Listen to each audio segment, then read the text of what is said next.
I'd like you to explain the shooting of one specific scene of the film, the one in which your character is telling all the truth about the man from the hotel she wanted to have sex with. Could you explain us how many takes, how did the scene change, and all that kind of stuff, both of you? Thank you. Me? Here you go. We worked on that scene for, I think it was about 2 or 3 weeks, because it was the pivotal scene in the film. I remember when I first read the script, I thought, oh, this is, it's very rare as an actor that you're asked to speak for more than 2 or 3 minutes with a monologue. And I was terrified of that monologue when I first read it, and also I thought, what a great challenge. But we basically spent time in the room on the set, which was built, the apartment, and the three of us, and we worked on the scene, and Stanley rewrote it and then worked on it a little bit more and rewrote it again, and we sort of found the scene over a period of a couple of weeks. And it was incredible how he also decided to shoot it. He watched us on the bed, and because it's such a long scene, I mean, I think it goes on for almost 13, 14 minutes all up, doesn't it? He constructed the shots by just watching us, and he actually, what was it? He had it on an arm, didn't he, the thing? And so we were allowed to play it out for the whole duration of the mag, which means that you get to play the whole scene without having to cut, which was great as an actor. It's like doing theatre, you know, so...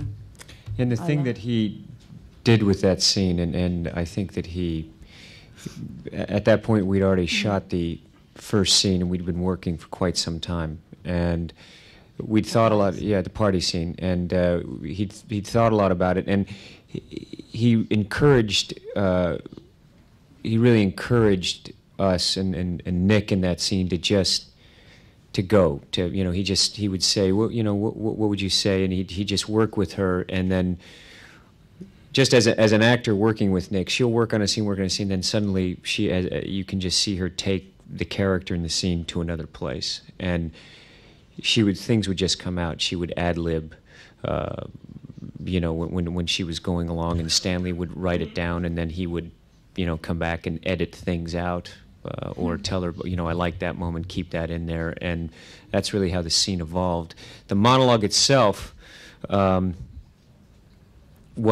the monologue that when she finally gets in that position and lays out the story, it was always written like that. But he changed. No, but he changed some of those things as we were going along. But yeah, and he would allow us to do it differently. He encouraged us to.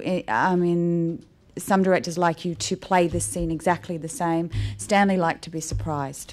He would like it if on one take you do it one way, and then on take 4 it is completely different. One time you're crying, the next time you're laughing. I mean, he really liked the extremes, and he was excited by surprises. I remember once he said to me, I'm not interested in naturalism, in a sense of, he said, I don't want to see a documentary. I want to see something slightly more heightened than that. He felt that anyone could be, he felt that anyone could be real, but that he was looking for something that was interesting and what excited him as a director. So he wanted it to be spontaneous when we were working on the scene. Sure. Yann, I wanted to apologize because I didn't have a chance to introduce you. C'est Monsieur Yann Harlan, qui est le producteur délégué du film. On s'est installé très rapidement et j'ai pas eu le temps de vous le présenter. Bonjour, Monsieur Dan. Voilà. Alors, question suivante, s'il vous plaît. Oui, Bertrand, tu as le micro. Yes, it's a question to Nicole. I heard you saying on the press kit that you were often terrified to get fired. What made you? That's Nick. Not just on that movie, every movie. Well, I heard you say that several times. So, what made you in this state of mind? I just think that's the actor's plight. One of the fears of being an actor. I think that you.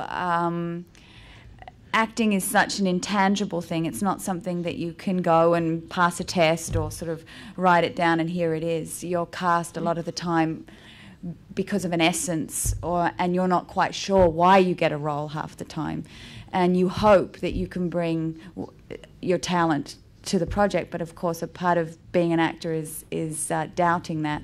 So I always say to Tom, "Oh, I think I'm going to get fired tomorrow." So that's just me. Now, do you understand why he wanted a real couple to play the part? Well, you know, that's what someone said. In all the time that we've spent with Stanley and Jan and Christian, no one else has ever said that he wanted a couple. Someone else said that. Stanley never said that. That's not true. It's not true. You can answer that. Jan could probably Not answer. true. Completely irrelevant. Absolutely not true. So, It's not true. yeah, it was interesting because we read that too. That we read somewhere, oh, Stanley cast us because I don't think, I mean, the thing about Stanley was he never explained his motives. He never explained why. He would get irritated if you asked him, so what does this mean, or why did you cast us, or tell me the meaning of this scene, how do you want me to play it? That irritated him. He wanted, he hated to have to explain. And I remember I had a conversation with him once, and he said so much of being a director is instinct. Thus, when you're asked why too much, it throws your instinct into doubt, which is, as a director, you're the leader. And you cannot, a lot of the time, creatively, it'd be like asking a painter, Picasso, why did you use blue? I mean, there's no answer to the why. It just is. And so I think that's why he didn't like to be asked, what's the meaning of the film? What are you trying to say with this film? The film and all his films are what he wanted to say, and there's nothing more to say.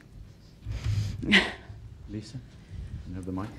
Because everyone who worked in connection with this film did such a good job of keeping what it was really about and what your characters really were secret until the film was released. I'm thinking there must have been times when a rumor got back to you on the set or just sitting at home about what you were allegedly doing in this film, and I'm just wondering what were the ones that struck you as most ridiculous, most far-fetched, silliest in the end? Well, there were a lot of them. It's hard to say which one was the most.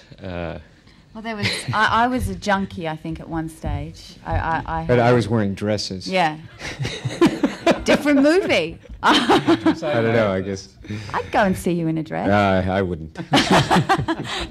Probably also had two psychiatrists Yeah, having two affairs with psychiatrists their having affairs with clients. their clients. That's right. Yes, and then we actually had the psychiatry board at one stage outraged at that, yes.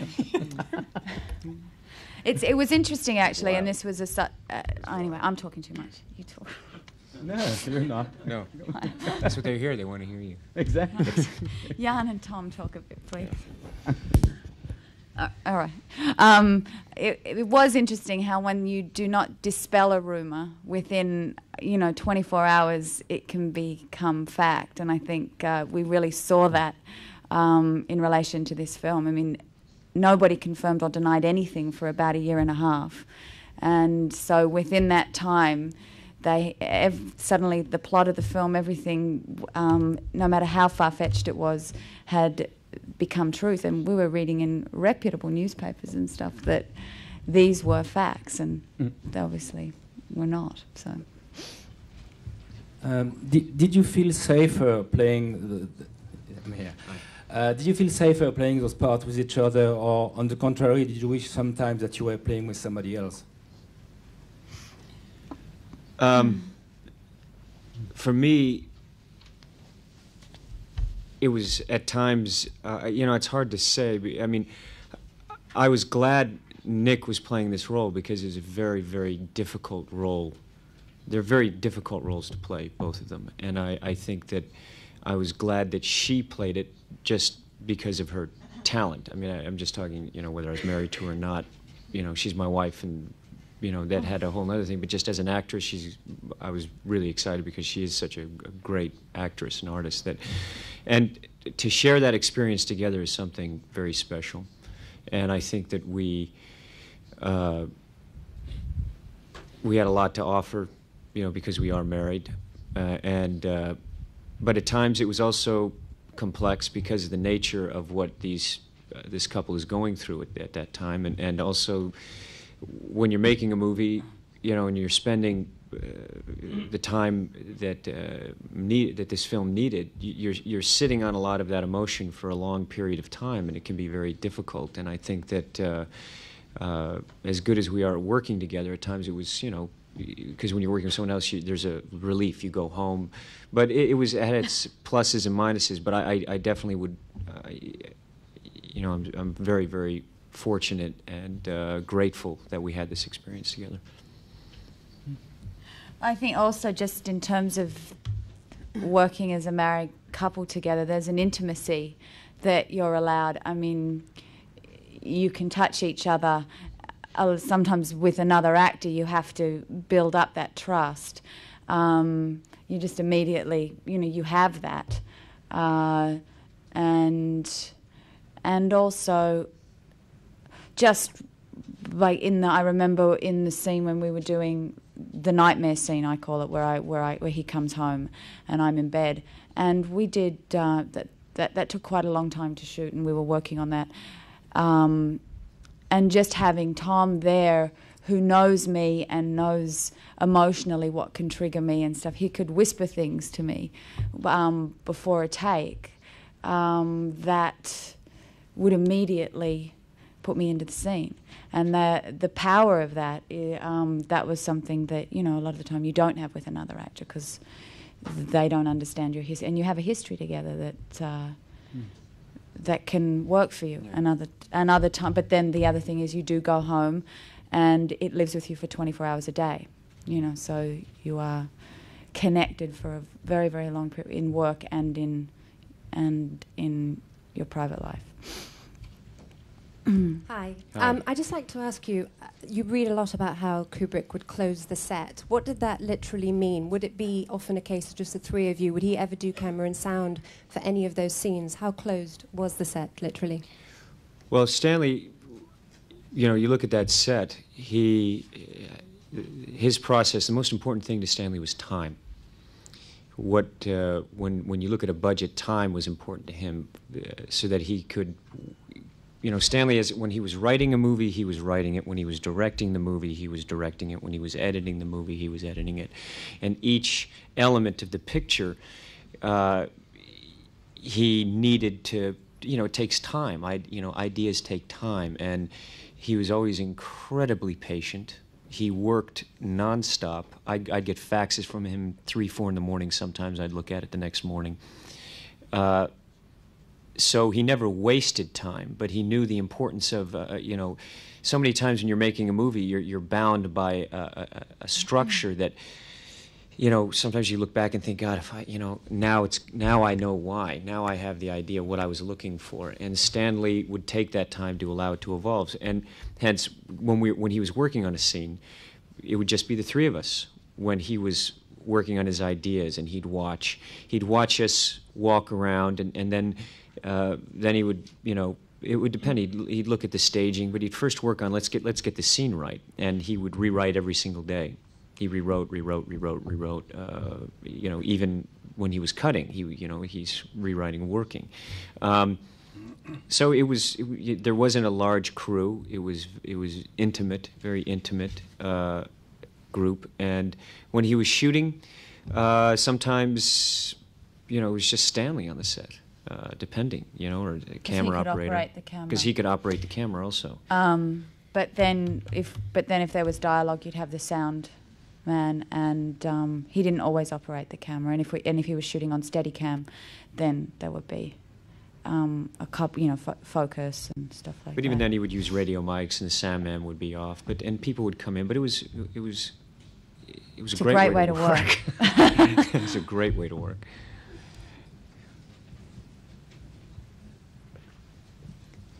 Hello, Henri de Nebeau, France 2. From our point of view, it's a question for Tom Cruise. You succeeded in everything. You, as an actor, as a producer, you've got money, you work with the greatest, with Stanley Kubrick. What do you expect now? What do you want? What are your motives right now? Well, thank you for that. But for me, I don't feel that I don't feel that I have. I mean, I understand I've accomplished a lot, but I feel so fortunate to be able to do something that I love. I've always felt that way, and acting and it's not. It's a progression. It's I don't know how to say. I mean, it's a journey for me. It's an emotional journey.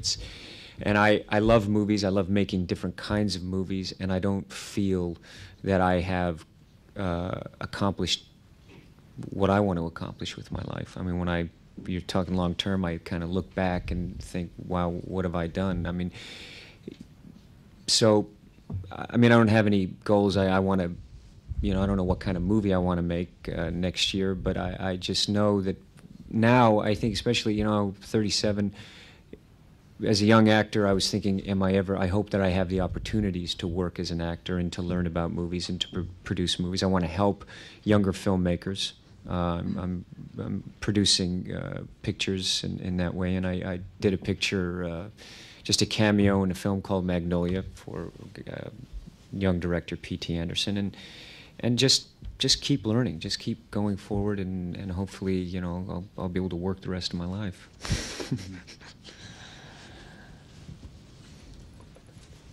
Est-ce que, la question s'adresse à tous les deux, est-ce que vous avez le sentiment d'avoir fait un film comme vos autres films, c'est un film de plus, ou est-ce que vous avez le sentiment d'avoir vécu un autre film, une autre expérience, quelque chose de différent? Was this film just another film, or was it completely a different experience, something really completely new for you? I could just say every movie I've made has been completely different, but I can say now that I know, having this experience with Stanley, I've never experienced anything like it, nor do I ever feel that I will ever experience anything like it again. I mean, working with Stanley Kubrick, he's just a stunning artist, and his movies, people say, well, what's different about Stanley? Stanley's movies, when you look at them on their own or collectively, his pictures, whether you like them, whether you don't like them, they are art. And art, for me, is something that challenges you. Art, it doesn't necessarily solve problems of life and wrap it up and, oh, this is what life is about, but it poses questions. And I think that when you look at his movies, they do that. They challenge you. It's the questions, I think, that interested Stanley Kubrick. And I'm just saying this, you look at his movies, things that interested him, that concerned him, and I know I'll never have another experience like this. And again, to have shared that experience with, my love, my best friend, is, I can't imagine. No one makes movies like Stanley Kubrick. So people said to me, when we were working, they'd ask Nicole, how do you feel, all the takes, or how much time? See, it doesn't matter. It doesn't matter to me. I mean, movies take what they take. It's not. I've never felt movies to be, a slot in life. And this certainly was a journey and an experience that I can't imagine. I don't know what's going to be in the future, but it was an extraordinary time. Extraordinary. Really exceptional. I imagine Nicole would say the same. Yeah, I think that there's times in your life when you work on something where it feeds you far more than just the here and now. You know that it will affect you, and when you're old and you look back, it will have been something that changed you. It was certain characters that you play. When I played Isabel Archer in Portrait of a Lady, that had an effect on me that affected me, will affect me for the rest of my life. It changed me. And then working with Stanley had exactly the same thing. I admired him so much. He was so stimulating intellectually. I basically received my film education from Stanley Kubrick.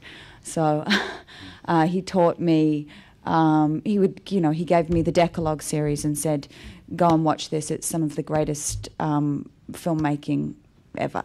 So I went home and we sat in bed and we watched the Decalogue series and went, oh my God. So, I mean, those things beyond being on a set and learning from him and seeing his expertise, he, you know, he was the great master. And I think that's why also every director from Campion to Gus Van Sant to John Woo to all the directors we have know and are friends of ours, and they are obsessed by him, you know. And it's very interesting to have been a very small part of his life. We were a very small part of his life, but he was a very, very big part of ours. Patrick, tu as le micro? Ah. Claire, non, Claire a le micro, voilà. Après, ça sera toi. I would like to ask you two questions. It would be first, when you were, probably it's better if I stand up. When you were doing the scene and you suddenly laughed, at just about what take, if you remember it, did you have the idea of laughing? It's the first part. And the second part is you said somewhere that this filming, this shoot had been dynamite. I wondered, even if you admire Stanley Kubrick so much, 10.5 months of your life, how did it affect your life or your family or the daily readings you were doing, besides doing and watching Decalogue? There was others besides Decalogue. But how did you? When did I decide to laugh? I mean, those sort of things happen when you are immersed in a character and you're just being, which is what you ultimately strive to do as an actor, is to just be and not to censor or monitor yourself or have that third eye watching you. Those things happen. They just happen. And it's wonderful when a director spots them or uses them. And that's what Stanley would do. He'd say, I love that. Do that again. So I started to laugh in the scene. So it seems. Yeah. Yeah. I mean, but because you're the character at that stage. For those moments, you become somebody else. I mean, I don't know how you start to decipher acting or analyze it, but those things just happen, and that's what you ultimately strive for, is freedom of expression within being an actor. 10.5 months of shooting, but I think it was all up about just over a year or something, wasn't it? And it was one of those things where you enter into a different world. We were living in England. We were living near Pinewood. We had our children in school there, and we basically just lived and breathed the film. We'd go to Pinewood Studios every day for a year and a half. I mean, this really was, whether we were, a lot of the times we'd, whether I was working or not, sometimes I would, I'm not in all the film, but and people say, wasn't that so hard? And no, it wasn't hard. It's strange. I mean, you look at it and you say, no, I was working on a script that I believed in, with a director that I believed in. And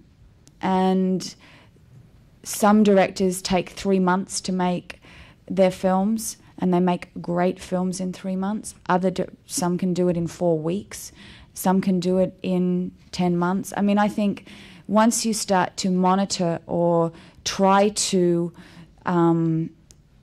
control or understand someone's artistic ability, there is no, it doesn't work that way. And I think sometimes that's the problem with this industry now, is that you're being told, okay, the release date is summer, so make the movie in May so that we can have it out in August.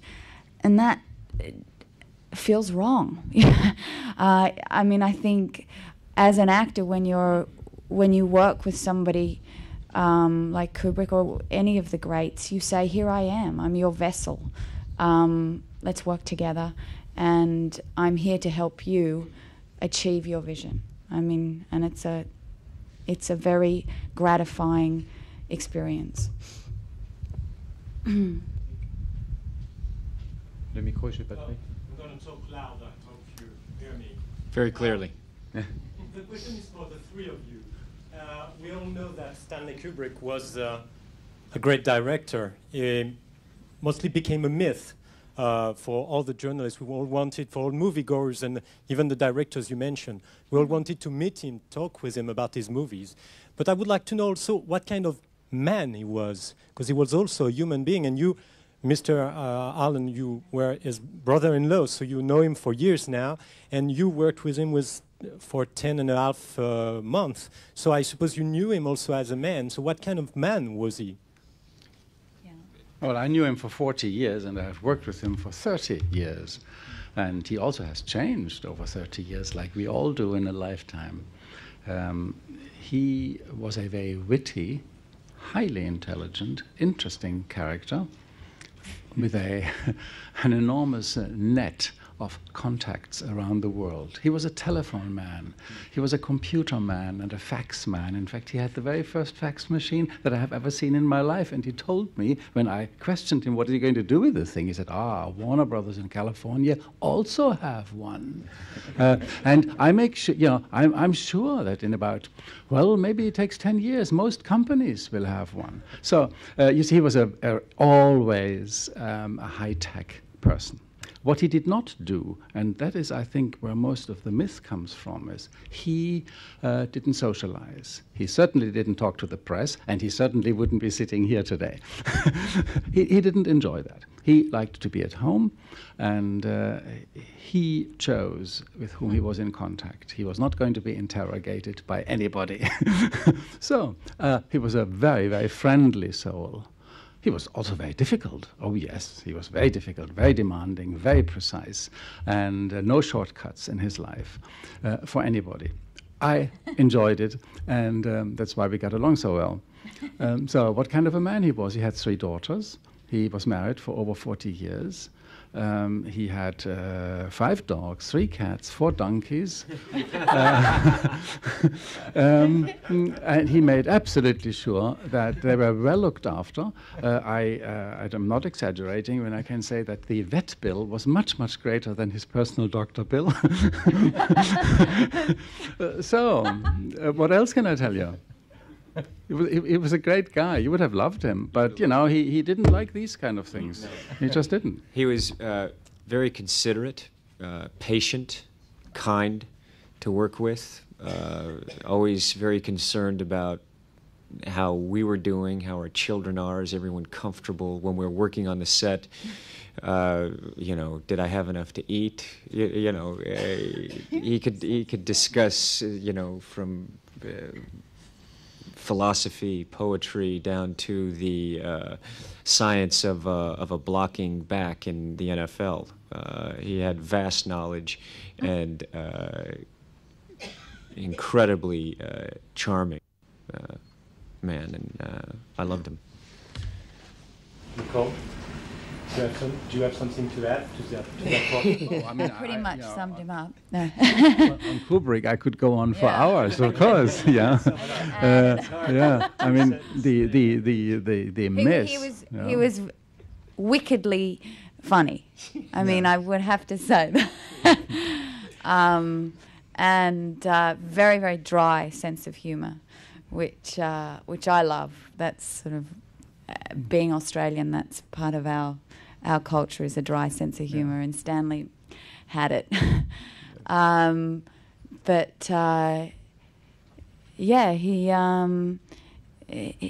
He was also, when it came to, he would let you sort of, his office and stuff would always be quite messy, but there was order within the mess.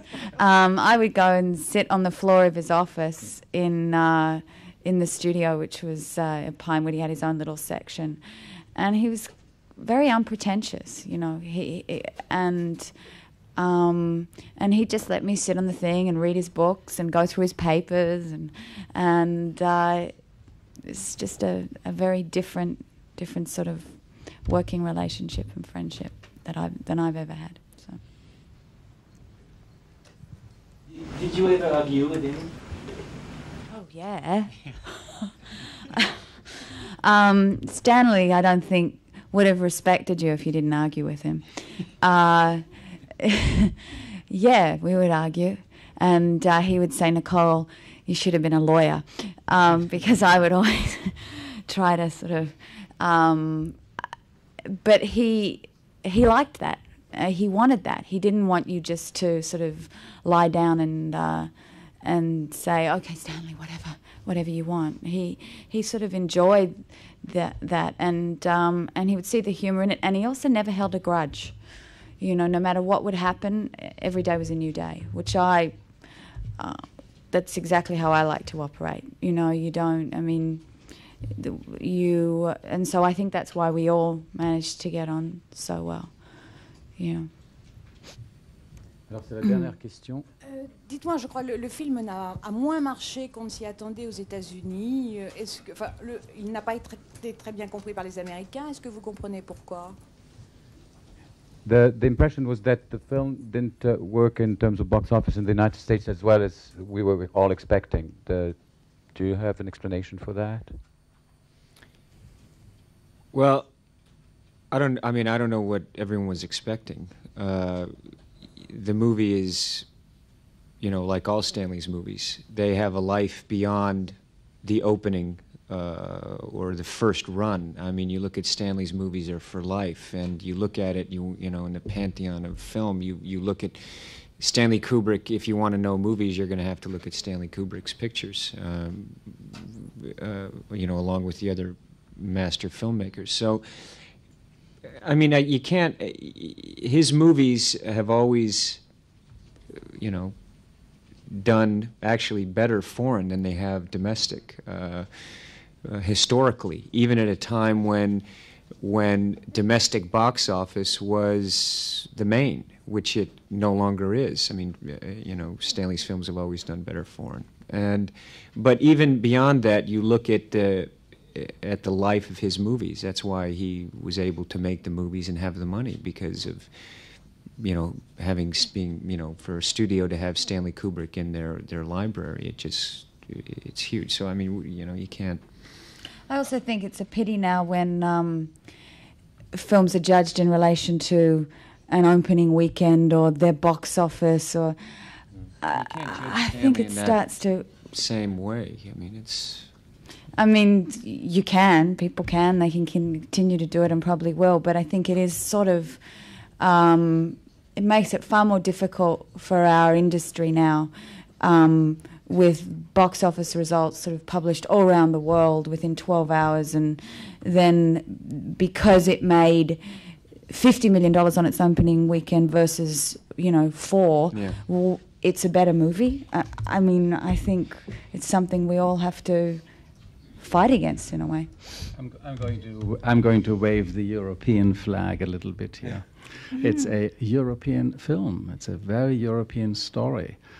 Arthur Schnitzler was one of the most important writers of his time. He was a friend of, or a contemporary of Sigmund Freud. He had correspondence with Sigmund Freud. It came from an innovative nest of ideas. It is very European. The film is very serious. The key content is not Vienna in the 20s and the 30s. It's universal. The style is very European. The film treads on people's shoes, on their toes. It gets too close. There are certain topics which in some societies are not discussed. Death, religion, politics, and serious sex. Frivolous sex you can discuss as much as you want. This here is serious. So, for some people, the film gets too close. They don't want to be told anything like that because they know it. And they are right. They know it. They are all experts. You are all experts on the topic. Everybody in the audience is an expert on the topic to a bigger or smaller slice. But there's nobody who doesn't relate to what's going on. For some people, that's uncomfortable. But hopefully for many, many people in Paris, it will be a film that will be embraced because it's a challenge. It's like a Bergman film, but on a much bigger scale. I mean, first of all, we have Tom and Nicole, so that puts it in a completely different league. It is entertainment. It is a major film. It's not an art house movie. But it has these elements. And I think many people will appreciate it very, very much. Every grown-up should see it twice. Well, thank you very much, ladies.